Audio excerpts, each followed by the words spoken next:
Good afternoon. Welcome to today's Citrus Research Exchange. I'm Brandy Nonnicki. I serve as Research and Development Manager here at Citrus and the Banato Institute. And it's such a privilege to introduce Roya today.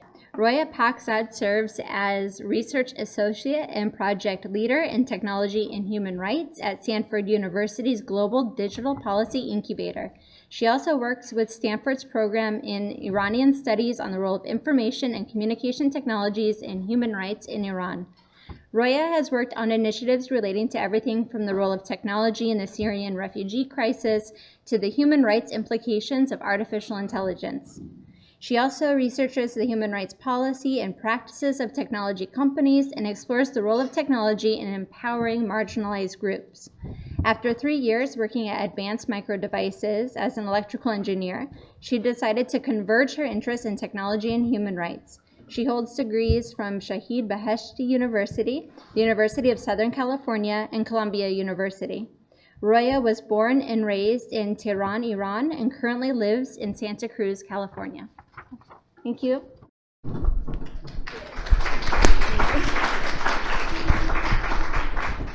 Thanks so much, Brandy, for the introduction, and thank you, Camille, for inviting me as well, and thank you to you all for being here today.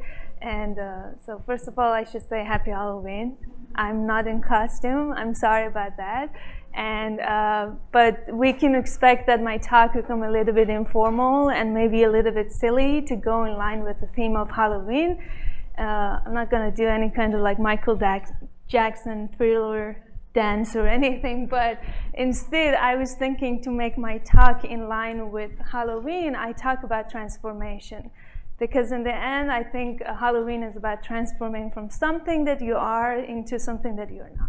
By transformation, I mean my own journey as an electrical engineer in becoming a human rights researcher. I have something to share with you about that. So the first part of my talk is about my own experience, how I became an engineer, and why I left the career that I really wanted to become and I really loved.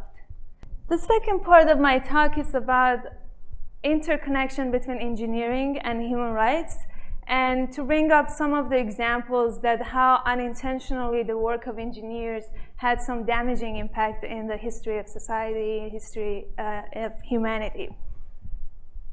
And from there, I would like to make a bridge to the current issues that we have witnessing in the work of engineers and scientists, specifically in digital technology, and some of the work of engineers, they might have some negative impact on human rights.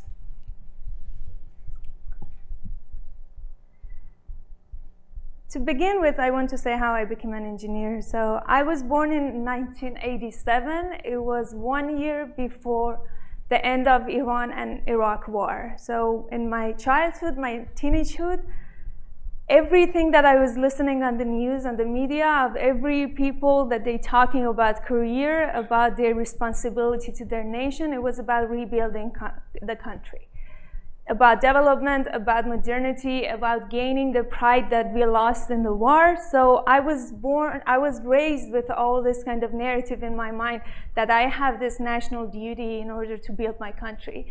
And when you think about building your country, Iran was not exception in kind of pushing for all kind of like construction or dam or any kind of like rebuilding or development projects.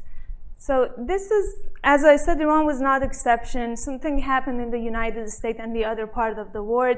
This photo, for example, is from Great Depression. In the United States also, when it went after Great Depression, there was this pride moment that we have to rebuild our country. We have to have some symbol that we show that we are recovering, right? And one example of that could be just Hoover Dam, that it has become a symbol and pride of the country. For Iran, it was the same, and because my dad he himself, he was a civil engineer, he was into kind of like construction and dam, and I was growing up looking at him, such a proud feeling that he had about what he was doing, about gaining the pride of his country back. So that kind of made me think that being an engineer is a heroic career. It's something that you can contribute to your country. It's something that it's valuable, it's fruitful, it feels very fulfilling. So that was kind of something that I had in my mind, and that was the main reason that I became an engineer. So in a way that even in Iran, because the career is such an important career that you have your own title. For example, here you call somebody doctor or professor. In Iran, they have like engineer Pakzad, like Mohandas Pakzad. So it's such a big deal to be engineer because it's important for the country. So as I mentioned, this is heroics and gentlemen, I guess engineers thinking about all this kind of like very heroic work. But when I became 18, 19 years old, engineering changed the narrative and became something probably similar to this that we have seen. Or in this little cubicle, we call it a matchbox cubicle. So this was something that it became kind of like the work of engineers. So of course we had like civil engineers, but when I wanted to choose my subjects, engineering, the trend has changed. It became like electrical engineering or computer engineering, working in this cubicle. And probably because we are in Silicon Valley, we have nicer cubicles, but they are still cubicles, right? So they're not on the dam or a spaceship or something. So that was my story. From being a very heroic engineer, I ended up in being a little cubicle at AMD. As you might know, AMD was responsible for designing the custom chip for Microsoft Xbox and PlayStation 4. I was involved with the project, and this is the very free Xbox One that I got. And I'm not a gamer, but that is what they gave it to us. So as working in my cubicle, I didn't end up having my heroic and just contributing to society's like version of dream that I had in my mind about my career. I started volunteering at an organization. It was a women's shelter. It was called Asian Family Support and Services in Austin, Texas.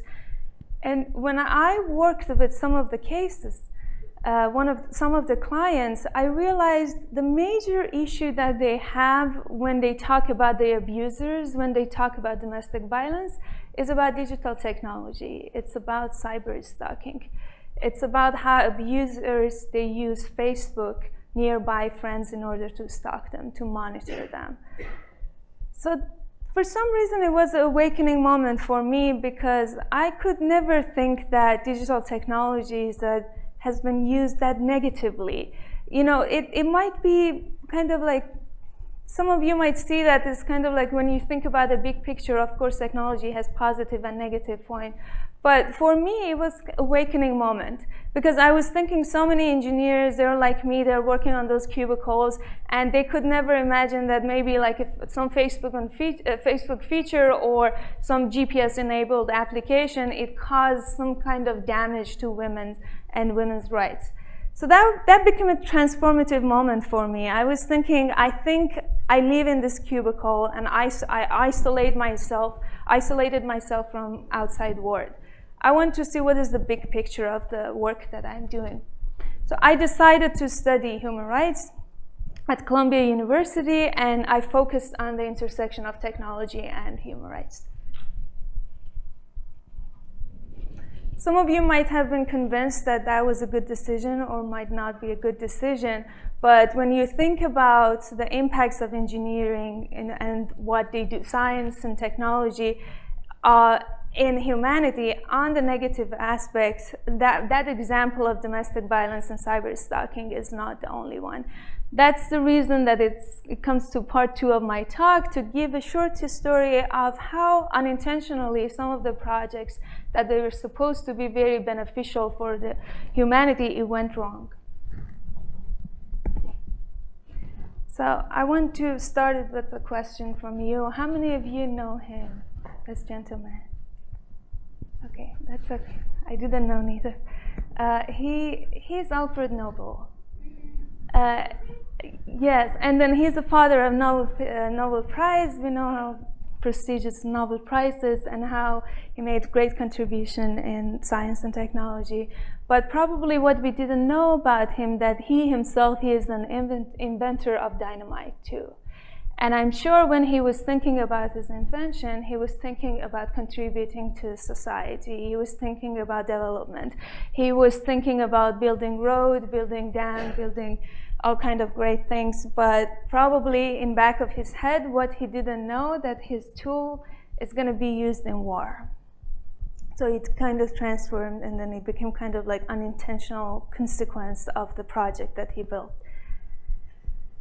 History is full of these examples. I can't just come up with like one by one, but that one was one example. This one, you might know him. He's Oppenheimer. He was a physics professor, in fact, at UC Berkeley. And what he did for the nuclear bomb, he himself, he was thinking that he's solving some issues.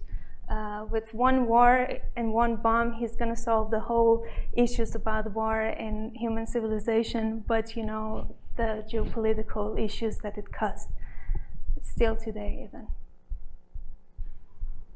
But probably the most interesting example, at least for me, it's about IBM working with Nazi Germany and how IBM punch card has been used in order to persecute Jewish people during Nazi Germany, and how they contributed intentionally or unintentionally to Holocaust, to genocide.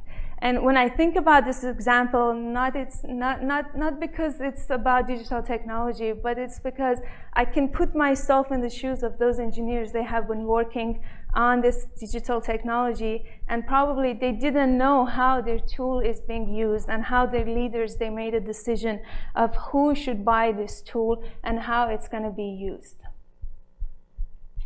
So I think this was one of the examples that we can make a parallel with the present and what's going on today about AI and machine learning applications. So for the part 3 of my work, I want to give some examples of the current issues that is happening, that probably we are seeing them as a great advancement in technology, but they might have some negative consequences. I'm sure so many of you, every day that you open your cell phone, you want to read the news or on your social media, you see all kind of examples that how machine learning applications has created some bias and discrimination against African American community, against refugee, how Google is working with Pentagon and they canceled the project, but some of the issues, or how, let's say, Elon Musk is just talking about existential risk of artificial general intelligence. The news are everywhere, but if we want to divide them to 2 categories, I would say one of them is about existential risk. It's about AI safety. It's about artificial general intelligence, that researchers such as Nick Bostrom and even at Berkeley, Professor Stuart Russell, they have been working a lot on this intelligence autonomous weapon and how we have to control them in some way. But there are other news about mostly about the short-term impacts of AI and machine learning applications. And the reason that I brought up this photo is one of those short-term examples is people, they don't understand how some of machine learning systems that come up with a decision. So there's a concept of interpretability or scrutability of algorithms. That people, they talk about that because they say that this lack of clarity on how machine come up with a decision, it might cause some issues such as bias, discrimination, and violate human rights of people. So the reason I put that photo is because when I was putting the slides, I put algorithmic scrutability to get the image from Google, and then I realized that it's all, they make sense. There are papers, they're about like algorithmic scrutability, and the middle, it's actually me giving a water to a horse, and then it's just suddenly came up. And I can get why Google made that decision, because I tweeted about algorithmic scrutability, and this is my old Twitter handle photo. But when you think about that, you think about when we talk about algorithmic scrutability and mysterious how search engine, they come up with some decision, you see that, oh, a bunch of photos, and suddenly it's me giving water to a horse. So it's just something. So beyond media, what's happening on the ground, and what is something that I'm very passionate about that? So it's very important to think about the longer-term impact of artificial general intelligence and AI safety. But what I do in my day-to-day job, it's mostly about the short-term impact of machine learning application and how it is connected to human rights. There are some issues. This list is not comprehensible. There are many issues, but for every single thing that is mentioned here, there are some articles on Universal Declaration of Human Rights. And when you think about equality, when you think about bias discrimination, about privacy, freedom of expression, peaceful protest, and right to explanation, and the notion of black box, you have seen some of the examples of machine learning applications that being used to violate these rights of all humans in the world. But my purpose is not just talking and giving many examples of how certain tools they have violated, let's say, freedom of expression or privacy. But what I want to focus, and I'm passionate about, is how technologies they have been working to mitigate some of these harms. Because during the past 2 years, at least, there have been great improvement among technologists themselves to understand some of the issues and short-term issues of machine learning applications and models, and they try to solve it. So for that, there are 3 sections. That one of them is about direct intervention from technologists. The other one, it works like what academic institutions they have been doing. And the third one is about tech companies' responsibilities with respect to that. So what I mean about direct intervention from technologists, it's mostly about some technical solutions that they offer, that they say, if you say the model is biased, so they come up with some technical solutions in order to mitigate some of the issues of those bias and discrimination. To say that machine learning researchers at universities and computer science department, in engineering department, they came up with different methods to solve the issue, and also they came up with different tools in order to use it to monitor your data that has been fed to your machine learning model, and in order to scrutinize the data that you have been using as a training. Some of the examples that I could talk about, it's Fairness in Machine Learning ebook, that it talks about limitation and opportunities. It brings different methods for how you can make your classifiers less biased. And that's a work that has been done by computer scientists, computer science professors, and in fact, Moritz Hurt, he is a professor in computer science department, that he has been contributed greatly in the field of ML fairness. If you are interested, there are great papers about that at Fairness, Accountability, and Transparency. It's a workshop. It started as a workshop in ML fairness, but now they have had this conference. It will be happening in January in Atlanta, Georgia. But there are great papers that it kind of like touch on some of the techniques that have been used to mitigate the issue. Another example that I can say about technical intervention in order to solve the issue of bias and how we can kind of be more cautious about training data for machine learning models, it comes from data sheets for data set. Timnit Gebru and the other researchers, they have worked on that. Some of you might be hardware engineers. You know that when you have a component for your integrated circuit, the component comes with a data sheet that it tells you about how this component, what are the best applications of this component, what might be some of the tests, what are some of the kind of like characteristics, what voltage you should use for this component. And Timnit, because she herself, she was an electrical engineer, she decided to kind of transfer this idea of data sheets and bring it to software engineering and data science. So what she is trying to say is when we want to give a data and we want to release the data and say that, okay, this is the data that you are going to use in your machine learning model, you have to kind of quiz the data. You have to have a 2-pager that it goes with the data and talks about how data is collected, how data is labeled, who collected that, what are the groups that are represented in this data, and giving some clarity about the data that is being used in the model.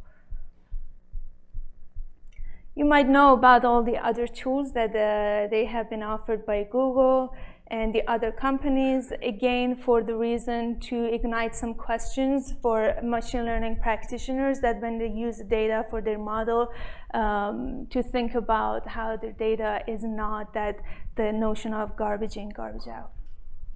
The other tool is Google Facet, and the other one is Accenture's AI fairness tool that is open for, it's not open for public, but it's open for their own members because they're a consulting company.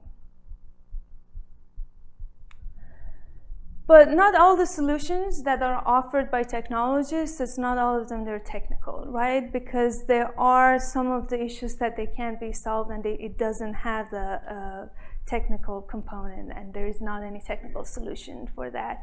So you might have heard the tech workers, they have taken collective actions because they were socially and politically, they were concerned about applications of some of the tools that has been developed by their company and who is going to buy that and how it's going to be used.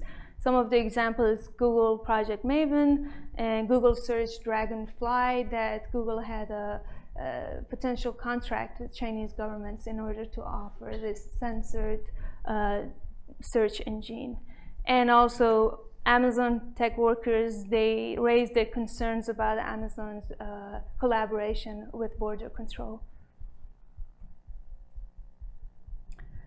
So it takes me now, we talked a little bit about technical intervention and tech workers' direct contribution in order to make machine learning more fair and to mitigate the harms. But we also, because we are an academic institution, it's important to talk about academia. So when I got my engineering degree, both in Iran and here, what I did, it was mostly, I was just studying engineering. I didn't take any course that it was about like humanities, about gender studies, anything. I was just focusing on engineering because that was how curriculum it was designed. But there have been some concerns about that, specifically recently, that they said that if technologists, they have this great role in order to build, develop, design something that it directly or indirectly harms human rights of people, they have to take Hippocratic oath for technologists. This is something that medical practitioners, scientists, they have been taking. It's a notion of first do no harm. So they think that maybe data scientists, computer scientists, and technologists, they have to take some sort of oath.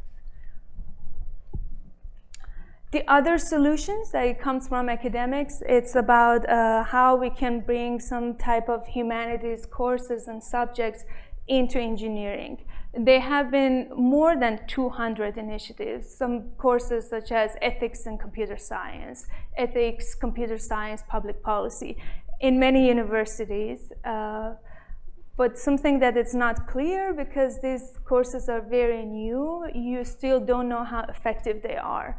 Because so many of us, we have taken courses that like 2-3 units, and then because we don't have any practical grant for that, when we leave university, we forget about that, and we don't know what was the use of that. So it's very important to know if all these 2-3 units courses, they are helpful and effective or not.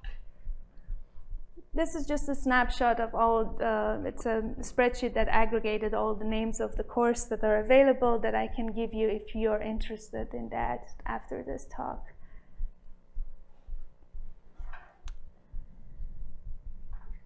So we know that tech companies also, as I mentioned, they play a huge role, right? And in response to the concerns about the issues with machine learning and specifically AI application and technology, they came up with numerous code of ethics. You know that Google AI principle, and Microsoft came up with Future Computed book. Intel also, they published something about how we have in our company, we make sure that we are not violating any rights because of our technology. But it's a question that how this code of conduct and code of ethics are implemented, specifically in engineering level, not in the public policy and legal level, but mostly on the engineering side and design side.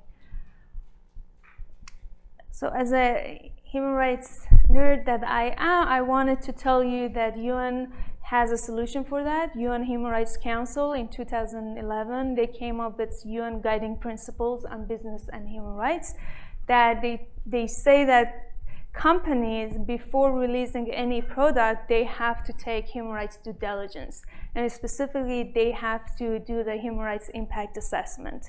But what currently is happening in the companies is that when they do human rights impact assessment, they mostly do that in kind of, they don't involve engineers, they don't involve designers or product managers, at least traditionally. It was not kind of an involvement from like bottom of engineering all the way to maybe CEO or corporate social responsibility executives. So it's very important when we talk about some of the human rights issues that from this digital technologies, we have to involve engineers because they are the one that they know about limitation of these technologies. They are the one that they know how this technology might go wrong. So although UN guiding principle, business and human rights, it's a great tool that companies they can embrace, but there are some, in practice, there have been some questions about that who should be involved in human rights impact assessment. And the third one that I want to say, because I myself, I have gone through that, it's because of the confidentiality of certain products. Technology companies, often they keep everything into themselves in secret. If you have worked in tech companies, you know sometimes the project that you work on, they only have a code name, and what you know about them, that it's that code name, and you don't know the application of what you're doing, and you don't know the customer of the company that who you are building that tool or design. So that is something that I sometimes, when people, they criticize tech workers and they say that why they did what, why they couldn't raise their voice about the issues, I always answer that because there's not transparency between leaders and tech workers. Sometimes the competitiveness, rivalry between different companies, even tech workers, even engineers, they are held in dark. They don't know what they're exactly, they don't know the details of the work that they're doing or the customers of the company. So it's very important to create kind of transparency between engineers and leadership too. And I think the talk brought me to, again, to this cubicle for people that they play games. You know, it's from Stardew Valley. It's a game, and it talks about a tech worker who one day leaves his job or her job, and then he becomes a farmer. So I kind of like relate with that story. I have been obsessed with playing this game because I didn't become a farmer, but I became a human rights researcher. And with all respect to the audience, I want to close my talk with giving a message to people in these cubicles that one day I was a tech worker myself, and I felt dissatisfied about my job. I felt like what I'm doing, I don't see the big picture of that, and I don't see the result of my work. And I am in dark, there's not much transparency in my company. What should I do? And I just want to say there's no need to leave your job.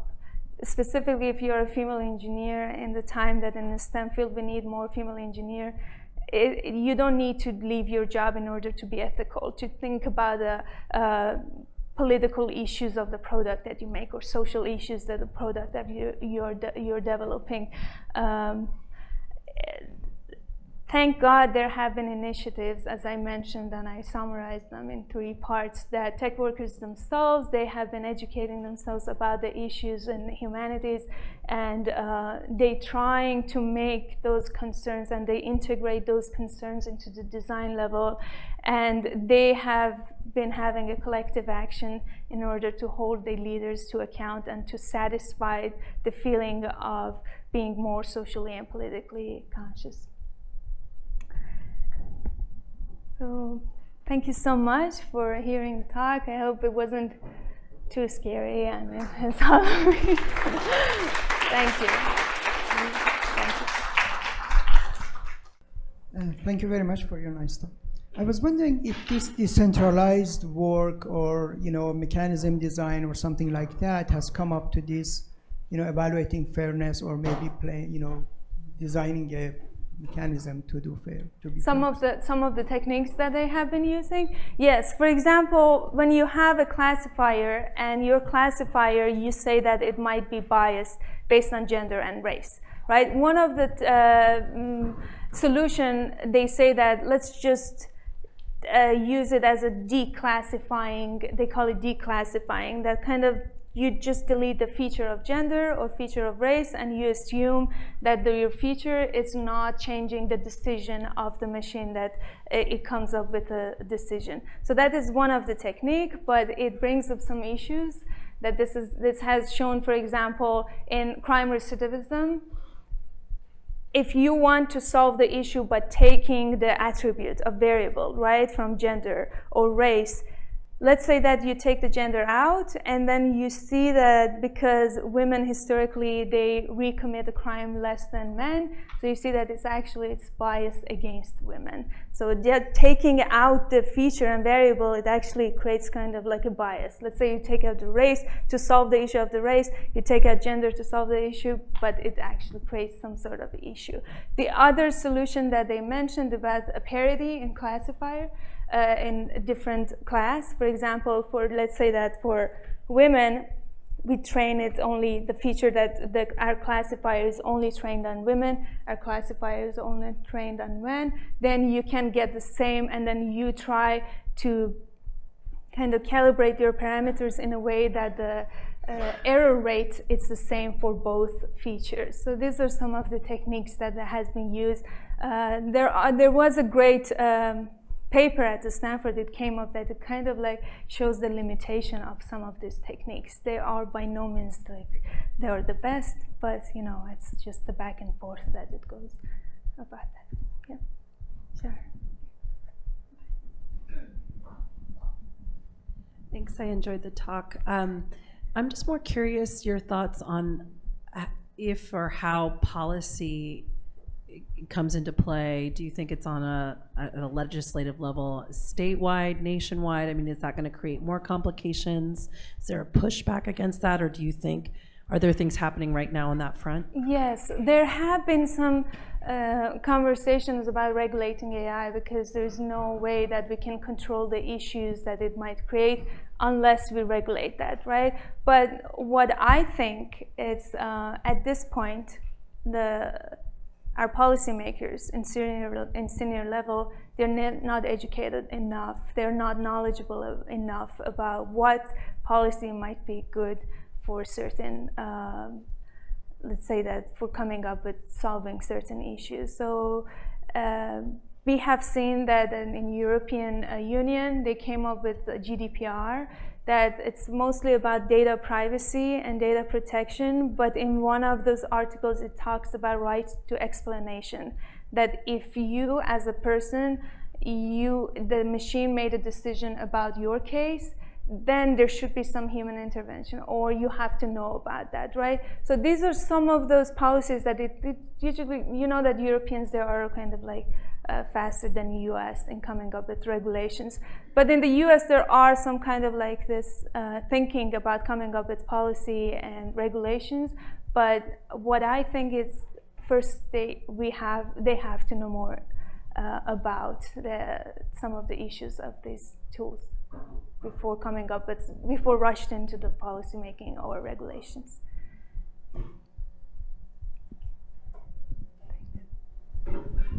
Hello. Have you thought about having a kind of a professional system for data scientists or software engineers, just like accountants have their own like chartered accountancy programs, and then lawyers have to pass the bar and pass ethical tests and stuff like that? That's actually a very good point. Thank you.